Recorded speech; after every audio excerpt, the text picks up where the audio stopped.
Hi hello ನಮಸ್ಕಾರ ಸ್ನೇಹಿತರೆ, ಮಸ್ತ್ ಕನ್ನಡ ನ್ಯೂಸ್ ಯೂಟ್ಯೂಬ್ ಚಾನಲ್ಗೆ ನಿಮ್ಮೆಲ್ಲರಿಗೆ ಸ್ವಾಗತ. ಉದಯ ವಾಹಿನಿಯಲ್ಲಿ ಪ್ರಸಾರವಾಗುತ್ತಿರುವ ಜನಪ್ರಿಯ ಧಾರಾವಾಹಿಯಿರುವ ಸೇವಂತಿ ಧಾರಾವಾಹಿಯಲ್ಲಿ ಮತ್ತೆ ಕಾಣಿಸಿಕೊಳ್ತಾರ ಶಿಶಿರ್ ಶಾಸ್ತ್ರಿ. ಇದರ ಬಗ್ಗೆ ಇಂದಿನ ವಿಡಿಯೋದಲ್ಲಿ ತೆಗೆದುಕೊಂಡು ಬರೋಣ. ಮೊದಲ ಬಾರಿಗೆ ನಮ್ಮ ವಿಡಿಯೋ ನೋಡ್ತಿದ್ದರೆ ಉಚಿತವಾಗಿ ಸಬ್ಸ್ಕ್ರೈಬ್ ಮಾಡಿಕೊಳ್ಳಿ, ಪಕ್ಕದಲ್ಲಿರೋ ಬೆಲ್ ಮೇಲೆ ಪ್ರೆಸ್ ಮಾಡಿ. ನೀವು ಸಹಿತ ಸೇವಂತಿ ಧಾರಾವಾಹಿಯನ್ನು ಇಷ್ಟಪಡುತ್ತಿದ್ದರೆ ಈ ವಿಡಿಯೋಗೆ ತಪ್ಪದೇ ಬಂದು ಲೈಕ್ ಮಾಡಿ. ಉದಯ ವಾಹಿನಿಯಲ್ಲಿ ಸದ್ಯ ಅತಿ ಹೆಚ್ಚಿನ ಸಂಚಿಕೆಗಳೊಂದಿಗೆ ಪ್ರಸಾರವಾಗುತ್ತಿರುವ ಧಾರಾವಾಹಿ ಎಂದರೆ ಅದು ಸೇವಂತಿ ಧಾರಾವಾಹಿಯಾಗಿದೆ. ಸೇವಂತಿ ಧಾರಾವಾಹಿಯಲ್ಲಿ ನಾಯಕರಾಗಿ ಶಿಶಿರ್ ಶಾಸ್ತ್ರಿ ಅವರು ಅರ್ಜುನ್ ಪಾತ್ರವನ್ನು ನಿರ್ವಹಿಸಿಕೊಂಡು ಹೋಗುತ್ತಿದ್ದರು. ನಾಯಕಿಯ ಬದಲಾವಣೆ ಆದರೂ ಸಹಿತ ನಾಯಕನ ಬದಲಾವಣೆ ಆಗಿದ್ದಿಲ್ಲ.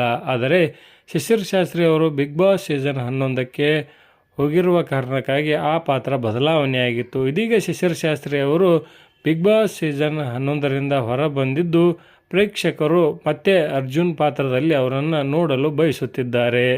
ಸದ್ಯ ಸೇವಂತಿ ಧಾರಾವಾಹಿಯಲ್ಲಿ ಅರ್ಜುನ್ ಪಾತ್ರವನ್ನು ಮಿಲನ ಧಾರಾವಾಹಿ ಖ್ಯಾತಿಯ ಪ್ರಶಾಂತ್ ಭಾರದ್ವಾಜ್ ಅವರು ನಿರ್ವಹಿಸಿಕೊಂಡು ಹೋಗುತ್ತಿದ್ದು ಆ ಪಾತ್ರವನ್ನು ಸಹಿತ ಅವರು ಅಚ್ಚುಕಟ್ಟಾಗಿ ನಿರ್ವಹಿಸಿಕೊಂಡು ಹೋಗುತ್ತಿದ್ದಾರೆ.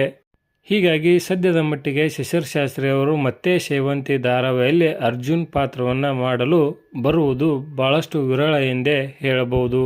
ಶಿಶಿರ್ ಶಾಸ್ತ್ರಿ ಅವರನ್ನ ಮತ್ತೆ ಅರ್ಜುನ್ ಪಾತ್ರದಲ್ಲಿ ನೋಡಲು ನೀವು ಬಯಸುತ್ತಿದ್ದರೆ ಎಸ್ ಎಂದು ಕಮೆಂಟ್ ಬಾಕ್ಸಲ್ಲಿ ಕಮೆಂಟ್ ಮಾಡಿ. ಧನ್ಯವಾದಗಳು. ನಮಸ್ಕಾರ. ಶುಭ ದಿನ.